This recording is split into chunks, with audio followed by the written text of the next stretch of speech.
तो आज हमारे साथ क्लाइंट है, इन्होंने हमें एंगेज किया है। तो इनकी क्वेरी है वीजा से रिलेटेड।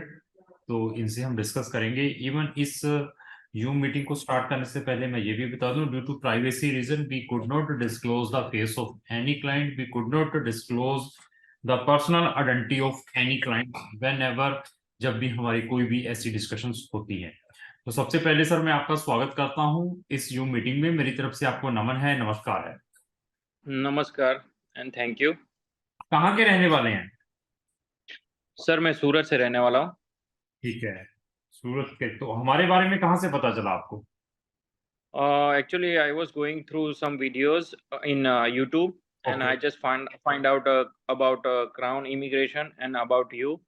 तो और कब से फॉलो, आपके वीडियो कब से देख रहे हैं वीडियोस? वीडियोस सच बताऊं आपको तो मैं लगभग 7 दिनों से देख रहा हूँ, 6-7 दिनों से। अच्छा अच्छा। तो कितनी वीडियोस वॉच कर ली होंगी? मैंने लगभग 7-8 वीडियो देखे हैं आपके। पर्टिकुलर मेरी इंक्वायरी थी कनाडा के बारे में, तो मैंने कनाडा के वीडियोस देखे हैं जो मेरे केस के रिगार्डिंग थे। वीडियोस का क्या फीडबैक है? सॉरी। वीडियोस जो आपने वॉच की है, क्या फीडबैक है उनका? फीडबैक मैं आपको बोलूँ तो मैं बहुत लोगों को मिला हूँ, प्लस खुद का भी इतना नॉलेज है, तो आपने जो गाइडेंस वगैरह प्रोवाइड की है वीडियो में, तो हम्म। मुझे आप एकदम जेन्युइन बंदे लगे। और लाइक मेरे केस के रिगार्डिंग आप मुझे सही तरीके से गाइड कर सकते हैं, ऐसे व्यक्ति लगे। तो आपको डर नहीं लगा? आपने पैसे डाल दिए, मैं कहाँ पर बैठा हूँ पंजाब में, आप गुजरात के रहने वाले हैं, कोई चीटिंग हो जाए, इस प्रोफेशन में चीटिंग भी बहुत है। तो आप अफ्रेड नहीं हुए पैसा डालने से पहले कि यार मेरे पैसे खराब ना हो जाएं, कल रिप्लाई ना करें, कुछ और ही प्रॉब्लम ना कर दें? सर 35 साल का हूँ, तो इतनी तो दुनिया देख ली है कि किस पे ट्रस्ट कर सकूँ और किस पे नहीं कर सकूँ। नहीं, लोग तब भी लोगों को 40-50 साल वाले, 60 साल वाले लोगों को भी बेवकूफ बना देते हैं। तो बाकी नहीं। बंदे की जजमेंट कैसी है वो, that is very important. Any हो, हम अपने टॉपिक के ऊपर आते हैं। तो बताइए सर, क्या रहा है आपका प्रॉब्लम? तो मैं उसको फिर वन बाय वन देखता हूँ क्या सोल्यूशन निकल पाएंगे। Okay sir. तो अभी I am right now 35 years old. Hmm. When I was 20, हम्म। 19 और 20, मैं हम्म। 2008 में यूएसए गया था for hmm. Commercial pilot training. Okay. और वहाँ पे मैंने ट्रेनिंग स्टार्ट की। हम्म। तो उसके बाद 2009 में मुझे एक वकील मिले थे, अपने लॉयर मिले थे डैलस में। हम्म। तो उन्होंने बताया कि एज़ अ कुक आप अप्लाई करोगे तो आपको कनाडा का पीआर आराम से इज़िली मिल सकता है। ठीक है।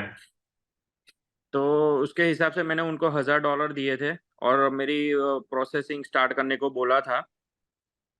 देन उन्होंने मेरी प्रोसेसिंग स्टार्ट की। तो हम्म। लगभग आप समझो 2009 में मेरी प्रोसेसिंग स्टार्ट की। उसके बाद 2010 आया। तो hmm. I I had 2008 to 2009 1 year multiple visa. उसके बाद मैंने 1 साल के लिए रिन्यू करवाया था वहाँ से M1 वीज़ा। आपके यानी पास उस आपके पास जो वीजा था, V1 V2 था, F1 था, कौन सा वीजा था? J1 था, कौन? M1 M1 था, M1 था। M1 वीजा पे थे, एज ए ट्रेनिंग हाँ एलिमेंट। जी। ठीक है। हाँ, हाँ।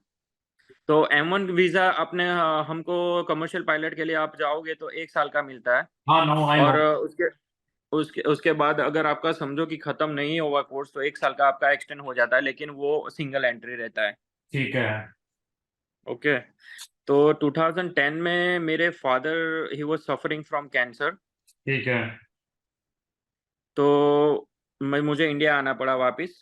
ठीक है। 2010 जून की बात है। ठीक है। तो उसके बाद मुझे पता नहीं चला कि वो फ़ाइल का क्या हुआ, क्या नहीं, क्योंकि मेरा फ़ोन नंबर भी यूएस का बंद बता रहा था।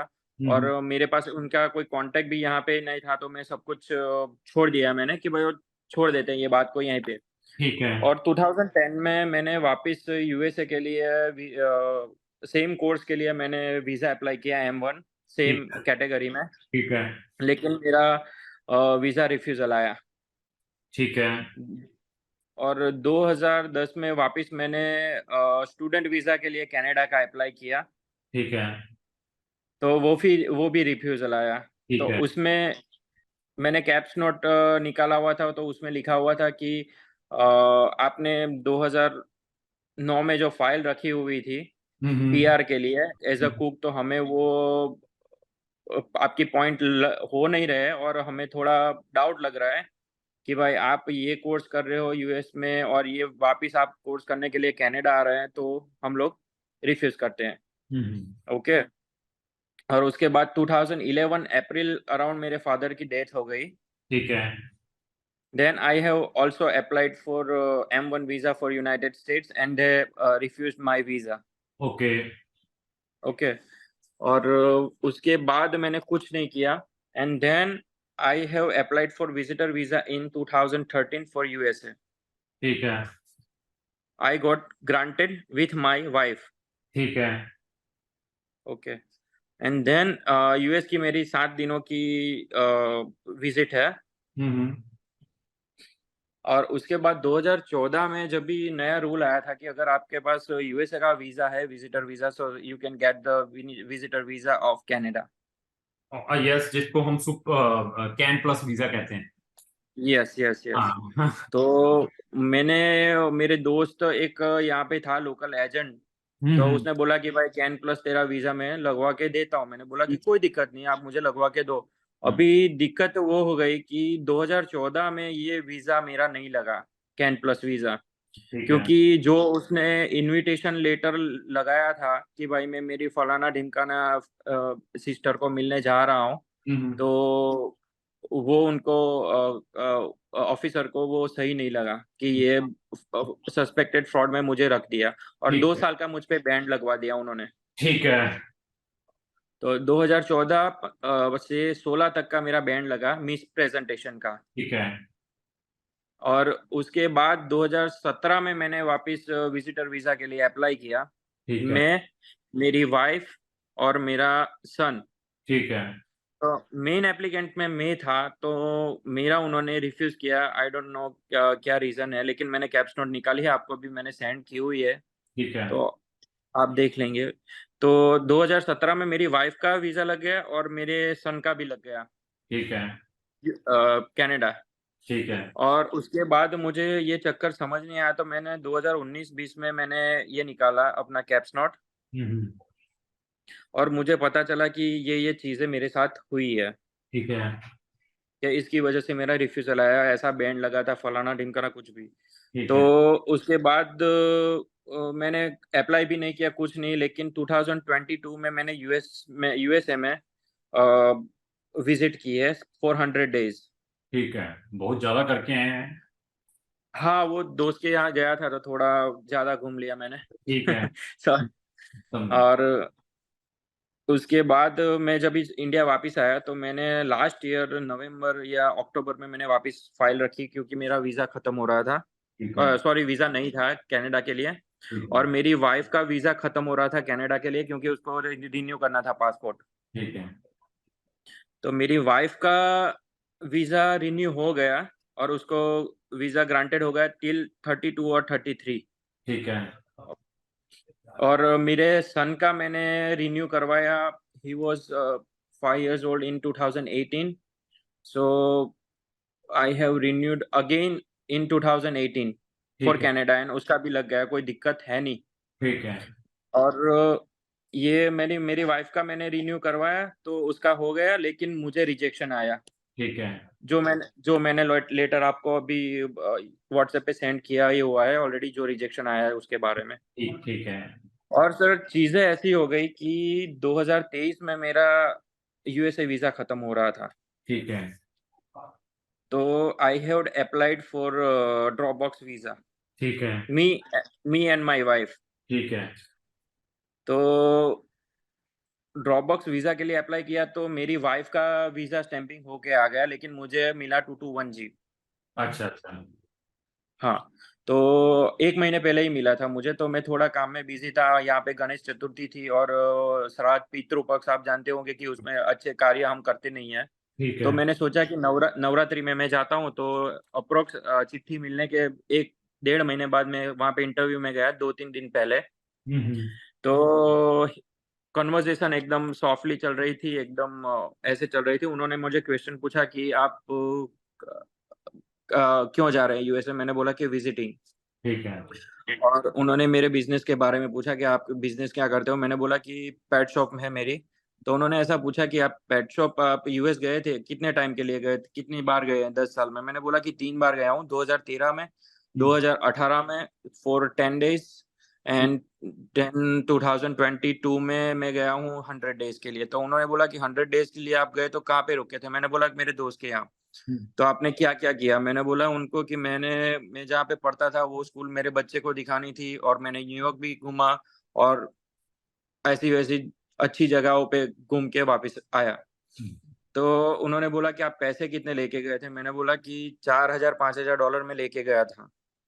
तो बोला कि आप कैसे लेके गए थे? मैंने बोला कि कैश जो हम लेके जा सकते हैं डॉलर्स, तो वो लेके गया था। और उसके बाद उन्होंने पूछा मुझे कि आपने कनाडा से कभी यूएस के लिए अप्लाई किया है? मैंने बोला नहीं, मैंने नहीं किया है। तो आपका कनाडा का कोई रिफ्यूज़ल ऐसा कुछ? तो मैंने बोला कि हाँ, मेरा कनाडा का रिफ्यूज़ल है। तो उन्होंने पूछा कि आपको पता है आपका रिफ्यूज़ क्यों हुआ है? तो मैंने बोला कि हाँ, मुझे पता है। और उन्होंने पूछा क्यों? तो मैंने बोला कि थोड़ा एक्सप्लेन मैं आपको कर सकता हूँ। तो उन्होंने बोला ओके। तो मैंने जो 2009 वाली बात थी कि वहाँ भाई मैं यूएस वहाँ पे वो पीआर डाली वो थी मैंने वाली है सारा हाँ कहानी। जी। ठीक है। हाँ, मैंने वो चीज़ें रखी उनको, और उनको बताई, और उसके बाद उन्होंने मुझे बोला कि सॉरी, अनफॉर्च्यूनेटली उन्होंने वर्ड भी ये यूज़ किया था कि unfortunately we can not give you visa this time. ठीक है। तो अभी आप हमसे क्या चाहते हैं सर? मैंने सारी केस आपका देख लिया। What are you looking from us? Actually sir, अभी जो चीज़ें ऐसी आपका हैं कि कनाडा का जो रिफ्यूज हुआ है, कैप्स नोट भी निकाले हैं आपने, तो आपको कोई हाँ, बैन तो नहीं लगा कनाडा का? अभी वो 2014 और 16 तक का मेरा था, वो मुझे तो कन्फर्म है क्योंकि कैप्स नोट में लिखा हुआ है। अभी रिसेंट आपका जो रिफ्यूज हुआ है कनाडा का, जिसमें आपकी वाइफ को मिल गया, आपको नहीं मिला, उसमें आपने कैप्स निकाली, बैन तो नहीं था कि सिर्फ सिंपल रिफ्यूज किया उन्होंने? सिंपल उसमें लिखा हुआ था कि आपने जो डॉक्यूमेंट्स वगैरह सबमिट किया है, उसमें जो आपके बैंक स्टेटमेंट है, वो हम्म। इनसफिशिएंट लग रहे हैं बैलेंस आपका, तो अभी सब कि आप अभी हाँ, मैं अभी आप क्या चाहते हैं हमसे? सर विज़िटर वीज़ा मेरा कनाडा का लग जाए और ये यूएस का वापिस हो जाए, तो आप इसके बारे में मुझे कैसे गाइड कर सकते हैं? तो ऐसा है कि आपकी जो केस हिस्ट्री है, दिस इज वेरी क्रिटिकल है, दिस इज नॉट नॉर्मल, क्योंकि हमने बहुत सारे उनके लॉ को ब्रेक किया है, फिर भी दे आर लिनिएंट, वो आपको इजीली वीजास देते रहे जो भी सिचुएशंस रही हैं, इवन वो they are leniently considering the file of your family. ऐसे केसेस में they are also revoke the visa. अगर आपके पास आपका वीजा नहीं है, आपकी वाइफ के पासपोर्ट पे वीजा है, तो उनको भी रिवोक कर देते हैं ऐसी ग्राउंड। आपको भी मालूम होगा, ऐसी चीजें भी हैपन हुई हैं। अभी ऐसा है हुँ, कि जो भी आपके साथ हैपनिंग हुई है, टेल द ट्रुथ। जो जैसे आप बताते आ रहे हैं कि मैं M1 वीजा पर गया था, वहां जाकर मैंने पीआर अप्लाई की, नहीं मिली, साथ में बैन लगा, वहां पे आपने सेकंड टाइम डिस्क्लोज नहीं किया था टूरिस्ट वीजा जब डाला था, सारी चीजें फैक्ट बताइए, that reason they are lenient, वो आपको ग्रांट कर रहे हैं। तो ऐसा है ओके, कि उन्होंने कहा था कि they could not give the visa this time, try again. Try कर सकते हैं एक बार दो बार, वी आर सुजेस्टिंग दिस वन। ये नहीं है कि मेरे थ्रू डालेंगे कि मैं 100% करा कर दूंगा, क्योंकि मेरी तो कहीं कोई सेटिंग नहीं है, ना आपकी कोई सेटिंग्स है। कनाडा में जब अभी डालना है तो वहां पर सारी ये चीज लिखनी है जो भी मुझे एक्सप्लेन की है आपने, सारी की। ओके। और आपका बच्चा और वाइफ ट्रेवल करके आए हैं वीजा ग्रांट होने के बाद अभी? कनाडा के लिए वो लोग नहीं गए क्योंकि मेरा वीज़ा नहीं था, तो वो लोग भी मतलब ट्रैवल कनाडा नहीं किया में उन्होंने। अभी तक फैमिली कोई विजिट नहीं करके आए आपके? नहीं गए वो लोग। आपको भी कनाडा का कभी मिला ही नहीं है? नहीं, मुझे नहीं मिला, और तो मेरी वाइफ़ का दो बार ही मिल गया ना रिफ्यूज़। आपको, एक बार तो खत्म हो गया था, फिर दोबारा रिन्यू करा, टू टाइम्स दे गोड, आपकी वाइफ भी और आपका बच्चा भी। हाँ जी। हाँ, पर travelled not a single time? नहीं, और उसका रियल ब्रदर कनाडा में अभी पीआर है। ठीक है। तो ऐसा है कि अगर वो पॉसिबिलिटीज आर ऐसी है कि वो 10-15 दिन के लिए जाके वापस आ जाए, दिस इज वी आर सुजेस्टिंग एक और ग्राउंड सॉलिड हो सकती है आपके फिर केस में। ओके। ठीक है। दूसरा अभी ये है कि इनको सारा फैक्ट बताना पड़ेगा कवरिंग लेटर के अंदर, जब भी आपने ये कनाडा का स्पेशली वीजा डालना है, क्योंकि यूएस इज नॉट बॉदर्ड। वो तो यस नो उसी time on the spot they will tell कि यस और नो। हाँ, क्योंकि उनके पास टाइम नहीं है। आपके केस में उनके पास टाइम था, उन्होंने आपसे कई सारी क्वेश्चनिंग की है। 221G में हुआ ना आपका रिफ्यूज, 221G में। राइट। तो हाँ जी। 221G का मतलब ये है कि मिसिंग ऑफ एडिशनल डॉक्यूमेंट, मतलब that reason they decline the visa. Anyhow, तो आप कनाडा का डालिए बाय टेलिंग द फैक्ट, सब कुछ एक्सप्लेन करके। बट मैं सजेस्ट ये करता हूँ कि एक बार आपकी वाइफ विजिट करके आए। कैन आई से समथिंग? सर एक्चुअली चीज़ ये है कि मैंने लास्ट ईयर जब भी अप्लाई किया था ना, हम्म। तो यहाँ पे जो एजेंट है ना, तो उनको मैंने बोला था कि आप उन्होंने मुझे बोला कि कवरिंग लेटर ऐसे-वैसे बनाना पड़ेगा। मैंने उनको सब कुछ ऐसा ही जो आपको बोला, मैंने वही सब कुछ ट्रूथ उनको बताया कि ऐसे-ऐसे चीज़ें हुई है और आप कवरिंग लेटर बना देना। मैंने कवरिंग लेटर भी बनाया था, लेकिन उन्होंने मेंशन किया कि नहीं किया वो भी मुझे नहीं पता है। तो आपने तो आई नहीं एम नहीं नहीं, आपने साइन किए होंगे कवरिंग लेटर के ऊपर, कुछ तो होगा आपके पास, उससे मंगवा लीजिए। नहीं भी आपने आपका एजेंट दे रहा है तो आप कंप्लीट फाइल ही आप जीसीएससी नोट में फॉर्म मंगवा लीजिए। फॉर्म है फॉर्म मेरे पास सर, फॉर्म भी आ फॉर्म है। जाना था। फॉर्म भी आ जाना था, और साथ में जो भी अटैचमेंट थी वो भी आ जानी थी, वो भी आप निकलवा सकते हैं। और बहुत अच्छा किया जैसे आपने अपने एजेंट को बताया। ये अगर मेरे पास भी आते हैं, मैं सारी चीज लिखता है, एक एक चीज। तो यही इसका सर वे है, और कोई वे से नहीं निकल पाएगा। आप कहें कि ऐसे हो जाएगा वैसे हो जाएगा। ओके, तो हम लोग अभी क्या कर सकते हैं कि अभी विजिटर वीज़ा मैं के लिए यही अप्लाई? यही सजेस्ट करता हूँ कि ओनली टाइम मिलता है बच्चों को, हॉलीडेज होती हैं कि few days they will travel there, 10-15 दिन के बाद वो आ जाएं। उसके बाद 2-3 महीने के बाद we can put your applications by telling the truth. अभी उसके बाद भी this is not a guarantee, this is the only 50-50 chances are there. क्योंकि मैं फिर बताऊं, बहुत ज्यादा रश है एम्बेसीज के पास। अभी आपको मालूम है इन्होंने अपने भी कॉन्सुलेट यहाँ पे बंद कर दिए, बैक सेंटर भी, कनाडा ने भी। पता चला आपको? अपने हाँ जी। 50 लोगों को वापस बुला लिया इन्होंने भी।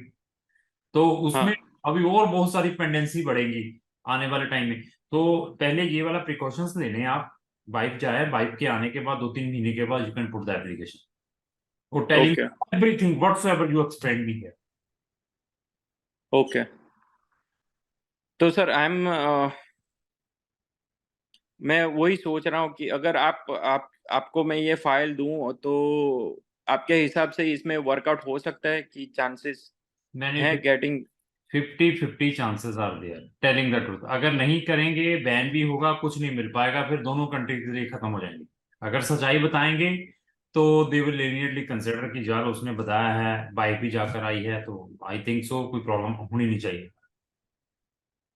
ओके। तो इसके अलावा कहीं ट्रेवल्ड है यूएस के अलावा भी आप? हाँ जी सर, मेरा 2012 में मैंने पूरा यूरोप यूरोप और यूके घूमा हुआ हूँ। तो ठीक है, बहुत अच्छा है, this is also plus point. अगर अभी आपके पास कोई वैलिड वीजा है यूके जैसी कंट्री का, या क्या शेंगन जैसा, तो एक विजिट वो भी करिए before putting the application in Canada. मैं अगले महीने या दिसंबर में सर प्लानिंग कर ही रहा हूँ फैमिली के साथ दुबई, या हम लोग सिंगापुर, मलेशिया सोच रहे हैं कि जाने के लिए। ठीक है, तो देख लीजिए। उसके बाद फिर वाइफ को जरूर एक ट्रेवल करवाएं सर कनाडा का, ओके, अगर हो पाए। तो उनको मैं करवा लेता हूँ डेफ़िनेटली। और सर ये फ़ाइल हम उसके बाद ही रख सकते हैं या फिर उसके पहले? उसके बाद ही सर, पहले कोई फायदा नहीं है। पहले तो बस ऐसे ही मैं और पैसे मंगवा लूंगा, तो रिजल्ट मुझे नहीं लगता। रिजल्ट तो उस टाइम भी कोई इतने नहीं, थोड़ा सा आपकी प्रोफाइल में और वेटेज आ जाएगी, जो मैंने आपको सजेशन दी है।